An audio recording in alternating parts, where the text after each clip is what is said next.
자기 자신을 향해서 한 주 동안 사느냐고 수고했어. 이렇게 토닥토닥 해주세요. 토닥토닥. 예. 우리가 살아가면서 정말 소중한 것들을 정말 소중하지 않게 여기고 살아갑니다. 그러다 보니까 자기 자신도 상처를 받고 다른 사람도 상처를 받는 일이 끊임없이 일어나고, 또 그러면서 우리의 그 죄된 본성은 뭐죠?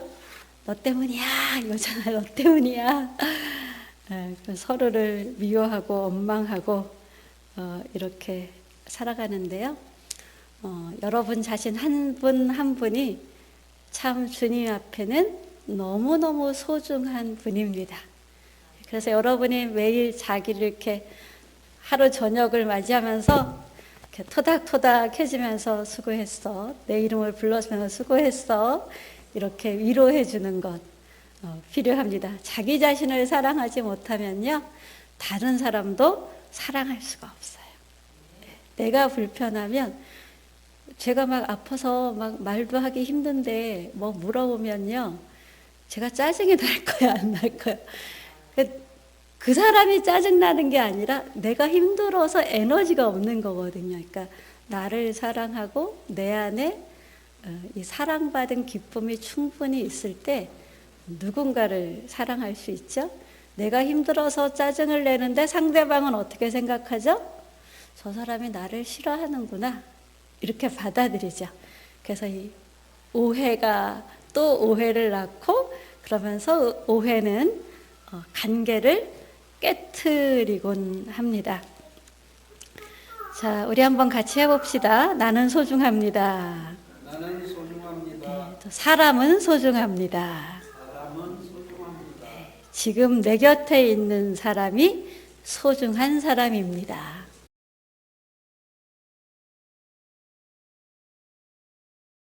연금술사이신 하나님, 그 하나님 여러분은 좋으십니까? 싫으십니까? 좋으십니까? 연금술사, 그 손에 잡힌 바 된 것이 참으로 복입니다. 그러나 연금술사가 우리를 잘 다루는 그 가정 속에 우리의 인생은 너무나 힘들고 고달프고 어지럽습니다. 정말 끊임없이 부침이 있는 그런 인생살이의 가정이 있게 되는데요. 한 사람의 인생을 이스라엘 백성의 역사로 볼 수가 있어요. 하나님을 모르는 한 사람 아브라함을 선택하시고 말씀을 약속하시고, 그 약속이 이루어지길 너무 기대하고 고대하지만 어떻게 되죠? 약속이 이루어지지가 않죠. 분명히 하나님이 약속하셨는데 나는 애도 낳을 수 없어. 이럴 때 어떻게 하죠? 내 종이나 이렇게 후손이 됐으면 좋겠습니다. 내 생각으로 우리 하잖아요. 아브라함도 내 종이나 이렇게 됐죠. 그러니까 네 종은 아니다. 이러니까 또 어떻게 해요? 하갈에게서 애를 낳잖아요. 사라에게서가 아니라. 우리 인생이 그렇지 않습니까? 하나님이 약속하신 것이 있는데, 내가 인생에 목표한 것이 있는데, 그 목표한 것을 향해서 가는 길에 내 생각대로, 내 방법대로 빨리 성취하기 위해서 하나님의 방법과는 너무나 다른 온갖 수단과 방법을 동원하고, 그것 때문에 또 우리는 어떻게 되죠? 고통을 당하고 마음이 찢어지고 관계가 훼손되죠.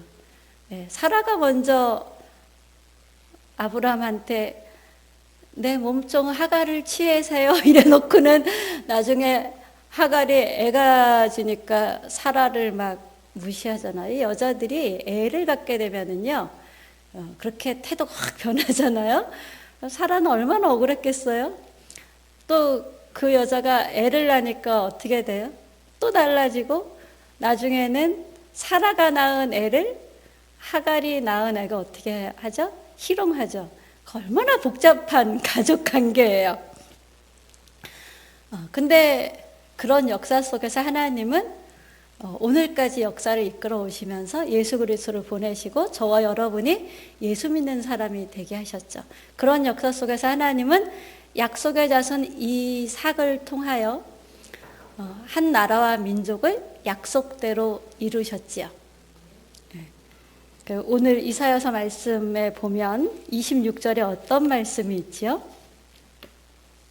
여호와께서 자기 백성의 상처를 싸매시며 그들의 맞은 자리를 고치시는 날에는 달빛은 햇빛 같겠고 햇빛은 7배가 되어 7날의 빛과 같으리라.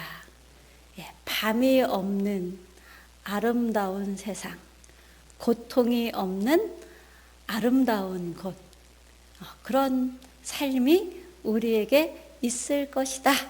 이거를 약속하시는 거죠. 그런데 이사야서 30장 앞부분에는 굉장히 침울한 얘기가 많이 나와요. 이스라엘 백성들이 아무리 하나님이 말씀하시고 주의 종들이 말해도 들어먹지를 않는 거예요. 들어먹지를. 그래서 어떻게 됩니까? 바벨론 포로 되잖아요. 우리도 그렇죠. 제가 목회를 해보니까요. 아무리 하나님이 이 사람이 이렇게 했으면 좋겠다라는 게 주셔서 제가 이렇게 좋은 말로 권면하고 이래도 안 들으세요. 자기 하고 싶은 대로 하세요. 그런데 오늘 우리가 함께 읽은 말씀에는 어떤 말씀이 나오죠? 우리 이사야서 30장 10절 말씀 보면은 10절 말씀엔 어떤 말씀이 있냐 하면 그들이 선견자들에게 이르기를 선견하지 말라, 선지자들에게 이르기를 우리에게 바른 것을 보이지 말라, 우리에게 부드러운 말을 하라, 거짓된 것을 보이라 이래요. 이게 무슨 뜻이에요? 선견자가 하나님의 말씀을 전하면 그 말이 너무 쓴 거예요. 불편한 거예요. 내가 뭐는 버리고 새로운 걸 취해야 되는데 나는 그걸 따로 버릴 생각이 없는 거예요. 하나님 말씀을 이리로 가라 그러는데 나는 이리로 가고 싶은 거예요. 그래서 뭐라 그래요? 선견하지 말라. 우리에게 바른 것을 보이지 말라. 나 바른 건 너무 골치 아프고 나 그거 할 수 없어. 하지마. 입담으로 목사님 그런 말씀 전하는 거 듣기 싫어. 그러면서 귀를 꽉 막고 있는 거죠. 그러면서 뭐라 그래? 우리가 듣고 싶은 말만 해줘. 부드러운 말만 해줘. 거짓된 것이라도 부드러운 말이 우리는 좋아. 거짓된 말이라도 복 받아라 이러는 교회가 어떻게 해요? 빨리 숫자가 늘어요. 지금 한국교회가 기복사상으로 풍성한 교회들이 많아요. 돈도 많고 성도도 많고. 그렇다고 뭐 숫자 적은 교회가 기복사상이 없는 것도 아니에요. 또 그런데 이런 과정을 거쳐서 이사야서 30장 뒷부분에 가면 뭐라고 나오죠? 19절에는 이렇게 말씀하시잖아요. 시온에 거주하며 예루살렘에 거주하는 백성아. 자, 시온과 예루살렘에 거주하는 백성은 어떤 자들을 얘기할까요? 하나님을 예배하고 하나님을 사랑하고 하나님을 향한 방향성이 정해진 사람. 지금 완벽하진 않아요. 그래서 자로도 치우치고 우르도 치우칠 수 있지만 하나님을 향한 방향성을 정하고 하나님 앞에서 바른 목적을 정한 사람들. 너는 다시 통곡하지 아니할 것이라 이렇게 말하죠. 내 부르짖는 소리로 말미암아 내게 은혜를 베푸시되 그가 들으실 때에 내게 응답하리라. 시온에 거주하는 예루살렘에 거주하는 하나님을 향한 바른 방향성을 가진 사람들은 어려운 가운데 있을 때에 하나님이 나의 아버지다라는 이제 확신이 있는 거예요. 여러분 하나님의 아버지라고 그러고 약속의 말씀이 좋은 게 있어도 이게 잘 믿어지지 않잖아요. 우리의 문제는 자꾸 정말 하나님이 그러실까 그렇게 뭐길래 세상의 논리가 훨씬 세 보이는데 이러는데 이게 이제 믿어지는 거죠. 믿어져서 이제 안 믿어지니까 옛날에는 막 통곡했잖아요. 근데 믿어져서 뭐 합니까? 하나님 아버지께 이제 부르짖어 기도하는 거예요. 그래서 네가 부르짖는 소리를 내가 듣고 은혜를 베푸신다라는 거죠. 응답하시는 거죠. 그런데 여러분 여기서 또 좋다가 이게 뭐지 이런 말씀이 20절에 나오죠. 주께서 너에게 한란의 떡과 고생의 물을 주시나. 자, 하나님을 이렇게 믿는다고 한란과 고생이 없다 이게 아니고요.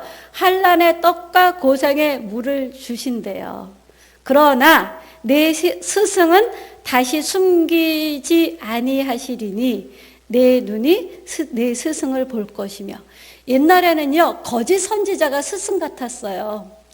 참 선지자는 싫었어요. 듣기 싫었어요. 그래서 성견하지 마, 부드러운 말을 해줘, 입 닥쳐 이런 거죠. 듣기 싫어 이런 거죠. 신천지가 원주의 신천지가 10,000명이 넘어요. 그래서 신천지 교회 다니는 사람들이 자기는 원주에서 제일 큰 교회 다닌다는 자부심이 조그마나 있어요. 네, 거짓에 속아 넘어간 거죠. 근데 그들은 거짓 스승 이만희를 참 스승이라고 믿잖아요. 근데 이단으로 안 넘어간 사람들도 이 교회에 다니고 있는 사람들도 말씀을 들으면서도 이 내 구미에 맞는 말을 해주는 사람들이 너무 좋아서 거짓 스승을 따르고자 하는 마음들이 너무 많아요. 여러분 목사가 왜 싫습니까? 왜 목사와 여러분 사이에 시험에 드는 일이 생깁니까? 하나님이 목사를 통해서 전하는 말씀을 그것이 내 입에 쓰든 내 입에 달든 내 마음에 기꺼이 아멘이 되든 부담이 되든 하나님 말씀으로 듣는 마음이 없어서죠. 물론 가끔 목사도 완벽하지 않아서 살짝 말씀을 전하는 중에 오류를 범할 수도 있습니다. 그러나 오직 하나님에 대한 바른 방향성을 가지고 주님을 섬기는 마음으로 그 예배를 드리는 사람에게 옳은 말을 하나님이 더 많이 하게 하실까요? 그른 말을 더 많이 하게 하실까요? 목사가 정말 깨어있는 주의 종이라면 말입니다. 근데 깨어있는 주의 종의 말이 부딪혀서 나 목사님 너무 싫어, 부담스러워, 말씀이 은혜가 안 돼 이렇게 되는 거예요. 내 마음이 하나님을 좋아하는 마음이 없고 내 마음에 하나님을 거역하는 마음이 충만할 때 일어나죠. 이들도 그랬었는데 이제 하나님이 어떻게 한다 그래요? 스승을 볼 것이다. 네가 이제 거짓 스승에 빠져들지 않고 참된 스승을 보게 될 것이다 라는 거죠. 분별할 수 있다라는 거예요. 전에는 이단에서 이단을 생성해냈잖아요. 이제 이단의 역사도 꽤 깊어지고 이단의 숫자도 많이 늘어나면서 요즘은 그 개신교에서 나간 그 이단, 개신교, 유사 개신교 이단들이 되게 많잖아요. 그리고 새가 커졌잖아요. 그들이 어떤 방법을 쓰냐 하면 정통 교단의 신학교에 이제 이단 사람들을 보내요. 그래서 거기서 공부를 하고 정통 교단에 뭐 감리교 많잖아요. 장로교, 침례교, 성결교 많잖아요. 거기 신학교를 나와서 그 교단의 목사가 되는데 그럼 사람들은 뭐라 그럴까요? 우리 정통 교단 신학교 나왔으니까 우리 감리교 목사님이야, 장로교 목사님이라고 하지만 속은 뭐예요? 신천지 목사고, 네, 하나님 어머니 교회 목사고, 다락방 목사고 막 이런 거예요. 그럴 때 여러분들은 영적 분별력이 있어야 돼요. 나 장로교회 다니는데 목사님이 신천지 설교를 하는 거예요. 근데 이 미혹의 영에 사로잡히면 구별을 못하는 거예요. 그러니까 이제는 어느 신학교 나왔으니까 안전하다 이런 시대도 끝장났습니다. 여러분 한 사람 한 사람이 분별력을 가져야 되는데 분별력 어떻게 옵니까? 여러분이 성령의 9가지 은사 중에 어떤 은사가 있죠? 영분별의 은사가 있어요. 그거 목회자한테만 주시는 거 아니야. 이 땅에 지금 목회자들 중에 95% 이상이 제가 생각할 때는 영적 분별력이 없어요. 네. 그분이 영적으로 잘못되진 않았어도 영적 분별력은 없을 수 있다라는 거죠. 여러분도 마찬가지잖아요. 영적 분별력 나 확실하게 있어. 딱 보면 이단인지 알아. 이렇지 않잖아요. 좀 사귀어보면 이단인지 분별이 돼. 말씀 좀 들어보면 이단인지 분별이 돼. 이거 아니잖아요. 개신교 있는 사람들이 왜 많이 신천지를 끌려갔어요? 분별력이 없기 때문에 그렇죠. 네, 불구덩인지 모르고 지옥으로 끌려가는 불구덩인지 모르고 거짓된 스승을 따라가는데, 자, 뭐라 그랬어요? 한란의 떡과 고생의 물을 주시나 내 스승은 다시 숨기지 아니하시리니 내 눈이 내 스승을 볼 것이며 너희가 오른쪽으로 치우치든지 왼쪽으로 치우치든지 내 뒤에서 말소리가 내 귀에 들려 이르기를 바른 길이니 너희는 이리로 가라 할 것이며, 이렇게 치우쳐서 갈 때 너 왼쪽으로 치우쳐서 이리로 가, 오른쪽으로 치우쳐서 이리로 가라고 하신다라는 거죠. 그럼 옛날에는 안 하셨나요? 하셨죠. 그럼 여기서 무슨 차이가 있는 거예요? 분별력이 있게 된 거예요, 여러분들이. 그럼 우리가 분별력이 있기 위해서 어떻게 해야 된다고요? 하나님 영분별의 은사를 주세요. 내가 잘못된 길로 갈 때 이것이 잘못된 길이라는 것을 분별할 수 있는 은혜를 주세요. 누가 사기를 당해요? 분별력이 없는 사람이 사기를 당하죠. 근데 인생을 살면서 큰 사기든 작은 사기는 한 번도 안 당해본 사람이 있습니까? 크게 말해서 사기죠. 작은 거짓말에 안 속아본 사람이 있냐고요. 제가 지난 목요일에 이제 어머니하고 딸하고 사는 여주에 차도 없으셔가지고 장보기도 되게 힘든 분이어서, 아, 내가 또 그 집에를 언제 갈 수 있으랴. 오늘 좀 가서 장이라도 보게 도와드리고 와야지. 이제 하고 갔다가 그 교회가 그분이 제가 20대 때 다니던 교회, 그때는 권사님이었고 딸은 이제 학생이었던 집이에요. 그러니까 깊은 인연이 있는 집이죠. 근데 거기 가서 얘기를 하다가 너무너무 제가 충격을 받은 거예요.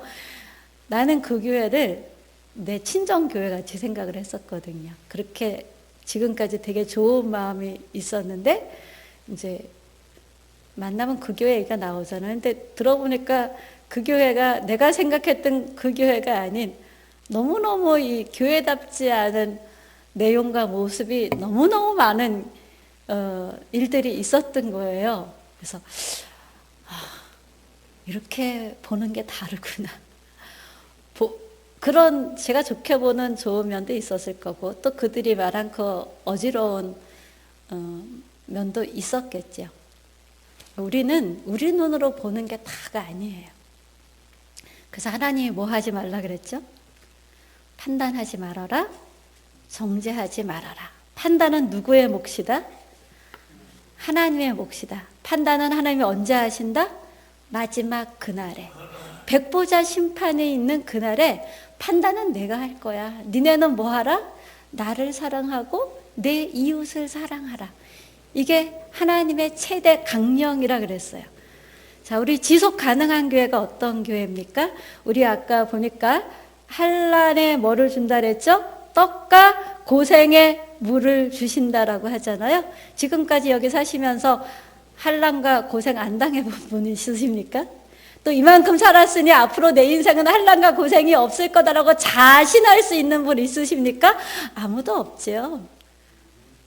그런데 한란의 떡과 고생의 물을 주시나 하나님이 바른 길이 뭔지 준다라는 거예요. 하나님이 연금술사라 그랬죠?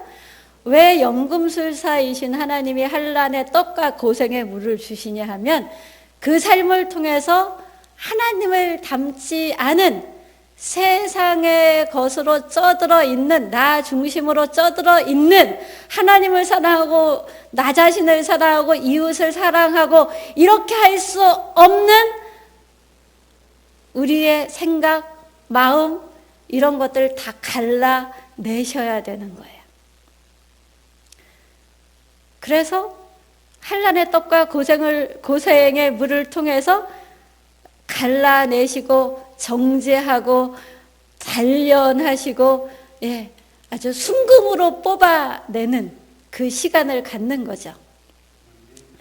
지속 가능한 교회는요, 이런 한란의 떡과 고생의 물이 우리에게는 뭐예요? 인간적인 눈으로 보면 위기죠. 이 위기 속에서 하나님을 사랑하고 하나님을 구하며 하나님이 하라는 말씀을 내 생각으로는 죽이고 싶은데, 내 마음으로는 죽이고 싶은데 하나님은 어떻게 하라 그래요? 모든 사람을 죽게 대하듯 하래요. 이 말씀이 진리라고 믿고 이 말씀과 다른 내 생각, 내 마음을 갈라내서 버리고 모든 사람을 죽게 하듯, 내가 왼수같이 여기는 죽이고 싶은 그 사람을 죽게 하듯 할 수 있는 내 마음을 단련하는 기간이 환난의 떡과 고생의 물을 주는 위기의 순간이고, 그 위기의 순간에 그렇게 하나님의 사람으로, 예수를 닮은 사람으로 변화되어져 가는 연습을 하는 게 경건생활입니다. 그래서 위기 속에서 경건생활로 연금술사이신 하나님의 손에서 훈련되는 성도가 있는 교회가 지속 가능한 교회예요.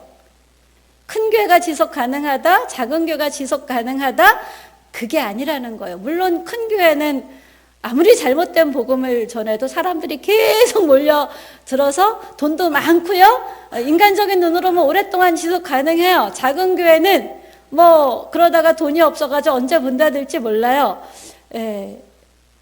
목사 가정 식구들만 예배 드리는 교회가 얼마나 많을까요?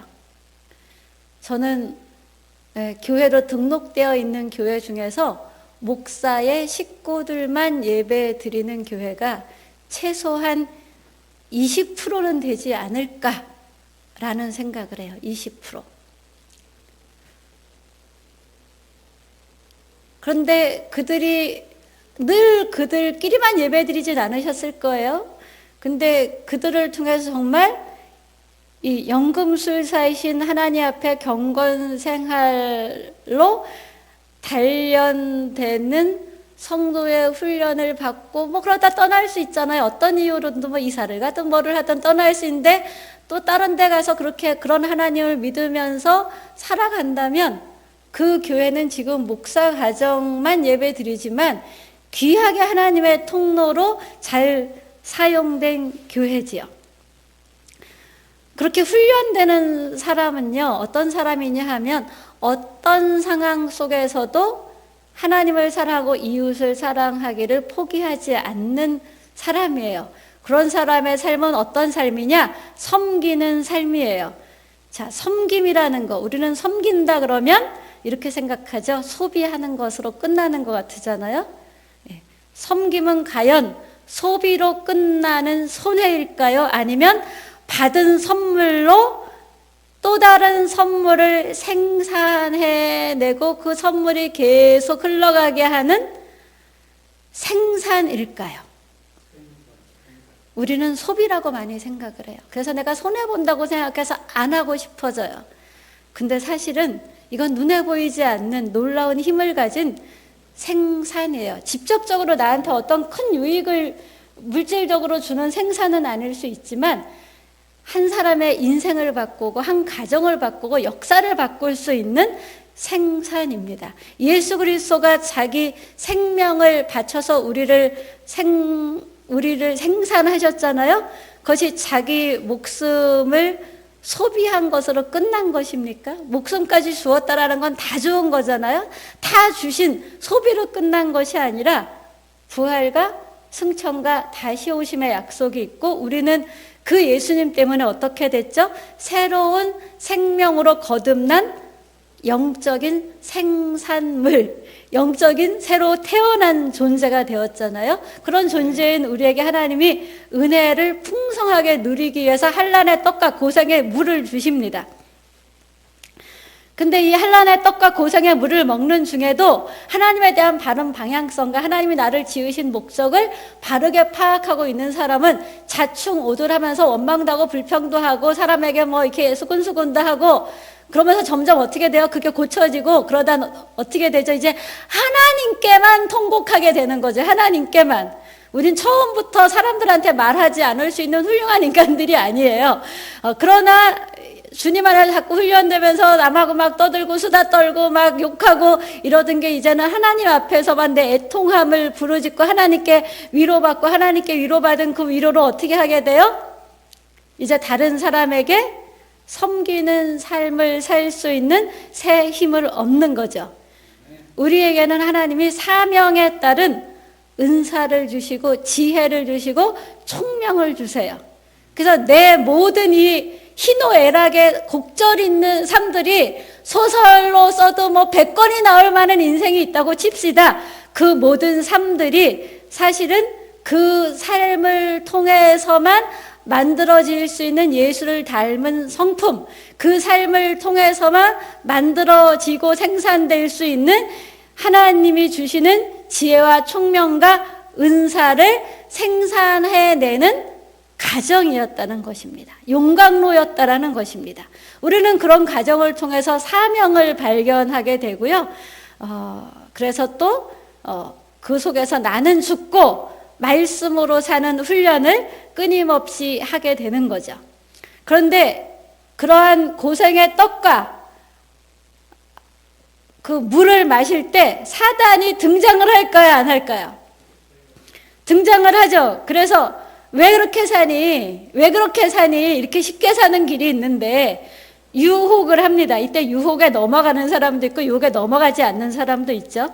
이 사단이 유혹하는 이유는 뭐죠? 우리의 사명을 잃게 하고 하나님께서 우리에게 은사로 주시려는 것을 못 받게 하고 또는 이미 은사로 주신 것을 자신의 육체의 욕구를 따르는 정말 생산이 아닌 소비로 끝나는 인생이 되게 하기 위해서 그렇습니다. 그럼 자기도 손해고 하나님도 손해고 내 가까이 있는 사람도 손해고 인류 역사도 손해입니다. 이 사단은요, 내가 다른 사람을 섬기도록 하나님이 나에게 주신 은사, 재물도 은사라 그랬죠. 이 은사를 짐으로 여기게 해요. 은사를 마땅히 섬김으로 사용하는 것을 선물 줄 때 우리가 기꺼이 선물 줄 때 되게 행복하잖아요. 억지로 선물 줄 때는 아이씨 이러면서 주지만 아이씨 이러면서라도 주는 게 그런데 좋습니다. 기꺼이 못 주더라도. 그런데 이 짐으로 느끼게 하는 게 사단의 유혹이에요. 고통으로 느끼게 하는 게 사단의 유혹이에요.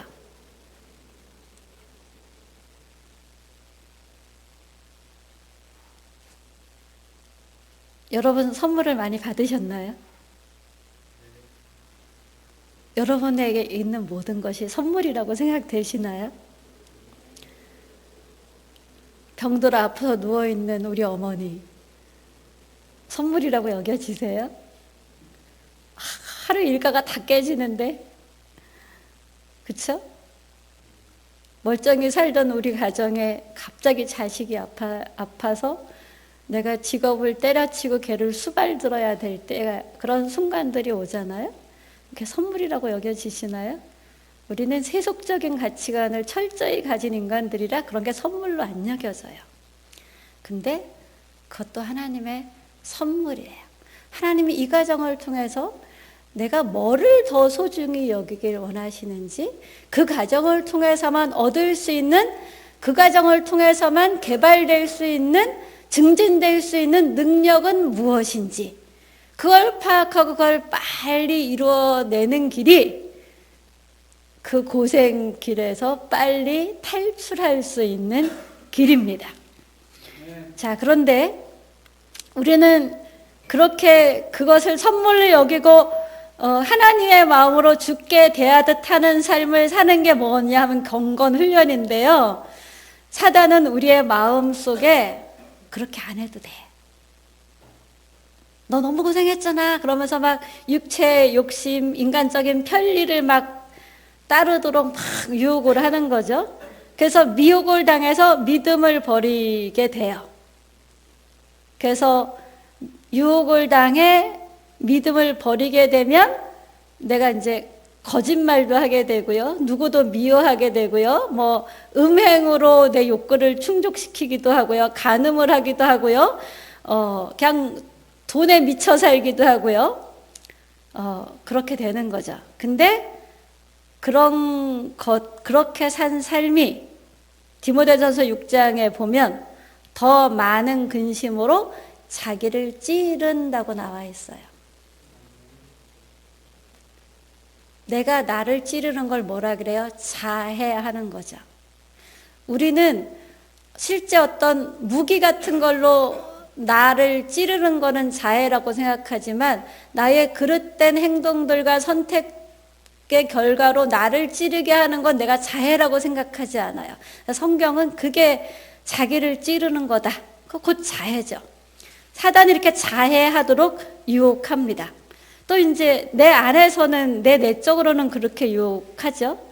바깥에서는 어떻게 해요? 가까운 사람, 가족, 동료, 교우가 나의 그 불행스러운 환경을 가지고 뭐라 그러죠? 나를 비방하고 정죄하고 너한테 뭔 잘못이 있는 거 아니니? 이러죠. 욥이 의인이다 이랬잖아요.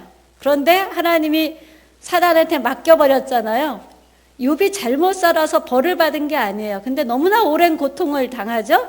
그때 먼 데서 이 새 친구가 왔어요. 나이가 다른 새 친구가. 먼 데서 그 고통당하는 친구한테 올 정도라면 참 좋은 분들이죠. 그런 분들이 오셔서 3번의 사이클로 욥을 막 단죄를 해요. 너 분명히 잘못한 게 있어. 돌아봐. 아무리 욥이 자기를 돌아봐도 잘못한 게 없는 거예요. 3명이 돌아가면서 계속 있어. 아니야, 나는 없어. 계속 그게 반복되잖아요. 그러다가 엘리후가 내가 나이가 제일 어려서 가만히 있었는데 도대체 욥을 설득하지 못하는 니네는 뭐냐 이러면서 이제 중간에 끼어들고 욥기 42장에 가면 어떻게 돼요? 욥은 잘못한 게 없는데 고난 중에 있었어요.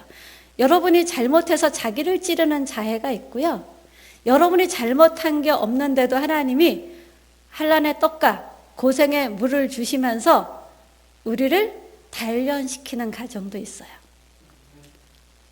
내가 잘못해서든 잘못한 게 없어서든 그 과정을 통해서 단련이 되면 되는데 그 단련이 될 때 이 욥은 어떤 신앙의 사람이었냐 하면 욥기 1장에서는 수직적인 하나님과의 관계가 너무 좋은 사람이야. 수직적인 신앙이 너무 좋은 사람이었다라는 거죠. 한국교회 수직적인 신앙이 좋은 사람들은 꽤 있어요. 그런데 수평적인 신앙이 있는 사람들은 거의 없어요. 그래서 한국교회가 엑스도교 이런 소리를 듣는 거거든요. 수평적인 신앙이 뭐예요? 내가 왼수 같은 김성경 집사님을 축복하고 사랑하고 용서하고 이러는 거예요. 내가 왼수 같은 우리 엄마를 사랑하는 거예요. 왼수 같은 내 마누라를 남편을 어우 저놈의 자식 누가 안 물어가나 이런 내 새끼를 용서하고 사랑하고 무엇으로? 내 힘으로가 아니라 주님께서 주시는 힘으로. 우리에게는요, 저희가 목사지만 저에게도요, 여러분을 사랑할 어떤 힘도 어떤 근거도 저에겐 없어요. 제가 여러분을 사랑한다면 내 힘으로 여러분을 사랑하면요, 내 힘으로 사랑하다 지치면 어떻게 돼요? 그 상대방을 죽이고 싶어지죠. 사랑한다고 사람이 쉽게 변합니까? 안 변하잖아요. 그러니까 우리는 끊임없이 주님이 주시는 힘과 사랑으로 사랑을 해야 돼요. 주님이 주시는 힘이 나한테 채워진다는 것은 내 힘이 빠져나갈 때 가능해요. 주님이 주시는 지혜로 사랑한다는 것은 내 지혜를 버렸을 때 가능해요. 내 것을 버리고 주님의 것으로 채울 때, 내 생각을 버리고 주님의 말씀으로 채울 때, 내 힘이 없어서 성령의 힘을 구할 때, 우리는 위기가 축복이 되는 기회를 만들어내는 사람들. 소비가 그냥 소비로 끝나는 손해가 아닌 선물을 누구에게 주는 삶이고 내게 선물을 받은 그 사람이 또 다른 선물을 또 누군가에게 생산해서 줄 수 있는 길을 여는 내 삶이 되는 것이죠. 그 삶을 살아가신 분이 누구예요? 예수 그리스도죠. 그래서 예수님이 뭐라 그러셨죠? 나는 길이요 진리요 생명이다라고 했죠. 예, 링컨을 여러분이 잘 아시죠?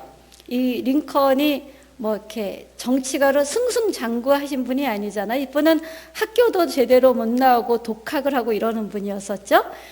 노예제도 폐지하자 그랬을 때 얼마나 벌떼같이 사람들이 링컨을 싫어했나요? 그런데 미국 대통령까지도 되고 노예제도도 남북전쟁까지 일어나는 그 값을 치르면서 폐지하게 되잖아요. 근데 이 링컨이 낮에는 측량사로 그리고 우체국 직원으로 일하고요.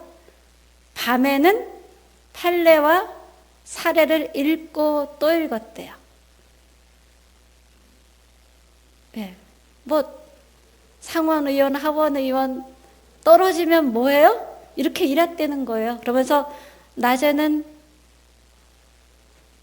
측량사로 우체국 직원으로 일하고 밤에는 판례와 사례를 읽고 또 읽고 그렇게 자기 실력을 쌓아간 거죠. 먹고 살아야 되니까 돈 버는 일도 하고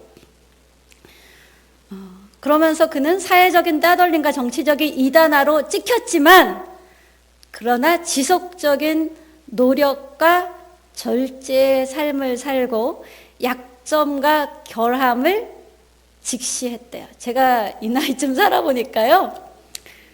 남자들이 자기 결점을 직시하지 못하더라고요. 너무나 많은 한국 남자들이. 자기 약점과 결함을 직시하지 못하면 그 약점과 결함을 극복해낼 수 있을까요? 없을까요? 약점과 결함을 감추려고만 전전긍긍해요. 그러면 그 약점과 결함에 그 사람의 인생이 발목이 잡히게 돼요. 그것을 어떻게 해야 돼요? 직시하고 딛고 도움해서 일어나야 돼요. 뛰쳐 나갈 수가 있어요. 직시해야지. 링컨은 42세부터 더 학구열에 불타서 자기가 실패한 것에 낙심하지 않고 실패를 반성하며 어떤 리더여야 하는지 리더로서의 모습을 적극적으로 점검하며 자기를 개발해 나갔다 그래요. 그리고 무엇인가를 연구하고 또 그 뜻을 파악하기를 계속하는데 이거를 요즘 말로는 몰입이라고 할 것 같은데요. 그 어떤 것을 파악하기 위해서 머릿속에서 그것을 계속 굴렸다 그래요. 이걸 계속 반복했다 그래요. 그래서 나중에는 그가 정치하다 기하학 공부할 필요 있을까요? 우리나라 정치가들이 정치하면서 철학 공부하고 기하학 공부하는 사람들이 있는지 모르겠어요. 정치판을 보면 정말 다 사기꾼 그 범죄자 집단들만 모여 있는 것 같은데 이 사람은 기하학을 막 공부를 하면서 기하학에 대한 엄청난 자신감을 가졌다라는 거죠. 여러분 자신감 없는 사람이 정치에서 잘할 수 있을까요? 자신감이 없으면요. 이 사람 저 사람 비유 맞추기에 급급해요. 그 결국 그는 미국의 참 훌륭한 대통령으로 우리가 기억하고 있죠. 노예제도를 폐지한 세계 역사에 남는 대통령이죠. 우리 강릉에 테라로사를 오픈하신 분이 IMF 때였던 것 같아요. 조흥은행에서 퇴출을 당했어요. 그래서 이 속초 쪽인가 동해안 쪽에서 돈가스 집을 오픈을 해서 하는데 계속 커피 생각이 나더라는 거예요. 커피 생각을 링컨처럼 어떻게 머리에 계속 굴린 거죠. 그러다가 커피 공장을 만들어서 지금은 엄청난 수익을 창출하는 커피 공장이 되었고 강릉이 마치 커피 도시처럼 변해버렸죠. 위기는 항상 우리에게 좋은 기회가 될 수 있습니다. 성경에 나오는 사렙다 갑은 어땠죠? 사렙다라는 말이 어떤 말이냐 하면은요, 재련하다, 단련하다라는 뜻이에요. 예. 이 남편을 잃어버린 아들 하나 가지고 있는 밀가루 한 줌, 기름 한 스푼 있는 이 여자. 마지막으로 그거 먹고 흉년이라 어떻게 하라 그랬다고요? 이제 음식도 없는데 흉년에 누가 음식을 꺼줘요? 안 꺼주죠. 그래서 이거 마지막으로 빈대떡 하나 구워 먹고 이제 죽자 우리. 이 마음으로 빈대떡 구워 먹을 나뭇가지를 주스러 나왔다가 누구를 만나죠? 하나님의 선지자를 만나죠. 근데 이 하나님의 선지자도 어떻게 해요? 이세벨 때문에 도망 다니다가 여기까지 온 거잖아요. 먹을 것도 다 떨어졌는데 하나님이 글로 가라 그래서 간 거예요. 가라 그래서. 그래서 거기서 너를 공개하는 사람을 만날 거래. 이게 말이 되는 소리냐고요. 하나님은 초자연적인 하나님, 창조의 하나님이세요. 그래서 갔는데 만난 사람이 루디아 같은 부자 장사꾼을 만난 게 아니라 한 끼 해먹고 죽으려는 여자를 만난 거예요. 참 모질게 이 선지자가 어떻게 했죠? 먼저 나한테 떡 구워줘라. 그리고 너 먹어라. 이 미친 짓이죠. 제가 김성경 집사님 댁에 딱 한 끼 먹을 쌀밖에 없어요. 딱 1인분 그거밖에 없는데 그 집에 가가지고 집사님 저 배고픈데 밥 먼저 나 먹으려고 했는데 저 먼저 주세요. 이러면 주시겠어요? 저게 목사냐 이러겠죠. 내 저 교회 다시는 가나 봐라. 내가 나가서 막 그 교회 가지 말라고 소리치고 다니리라 이럴 거예요. 근데 이 가부는 어떻게 했어요? 이 여자는 남편을 잃었지만 여자들은 남편을 어떻게 여기나요? 내가 평생 의지하고 살아갈 하나님같이 여기잖아요. 남편을 여자들이. 그 시대는 더 심했죠. 근데 그 남편이 없어지고 참된 하나님을 만나는 가정이었던 거예요. 이 가정이. 그래서 그가 참 기적같이 음식을 해서 선지자에게 주고 그 이후로 이 집에 기름과 떡이 밀가루가 흉년에서 벗어날 때까지 끊이지 않고 공급되었다라고 하죠. 이게 하나님의 방법이에요. 느헤미야 선지자는 자기 고향 예루살렘 벽이 다 무너졌다는 얘기를 듣고 이 포로로 잡혀온 곳에 왕의 술 맡은 간원장인데 얼굴 표정이 어땠어요?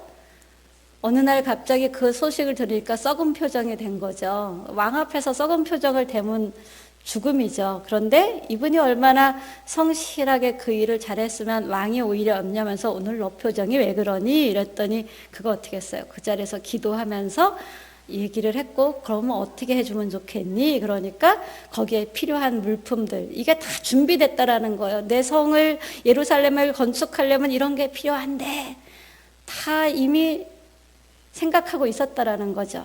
그걸 얘기하게 되고 유다 총독으로 임명을 받아서 예루살렘 복원을 하죠. 여러분 이런 사람들이 됩시다. 하나님은 우리가 이런 사람이 되게 하십니다.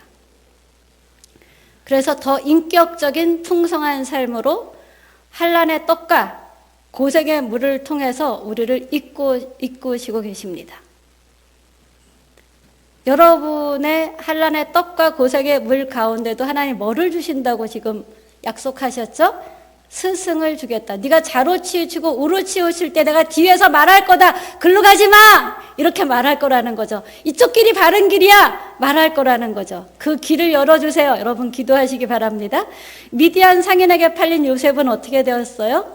애굽의 총리가 되었죠. 형제들이 몇십 년 지나서 왔을 때 저 같으면 죽여버리고 싶었을 것 같은데 요셉은 어떻게 했죠? 그들을 위로하고 먹여 살리고 아버지가 돌아가셨을 때 이제 요셉이 드디어 아버지도 돌아가셨으면 우리에게 원수가 풀 거야 이런 두려움에 떠는 형들을 어떻게 했습니까? 걱정하지 마세요. 내가 당신과 당신의 자식들을 다 돌보게 했습니다.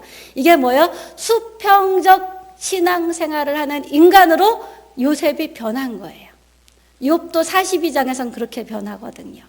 하나님은 우리를 그런 수평적 신앙생활이 잘 되는 사람으로 바꾸기를 원하십니다.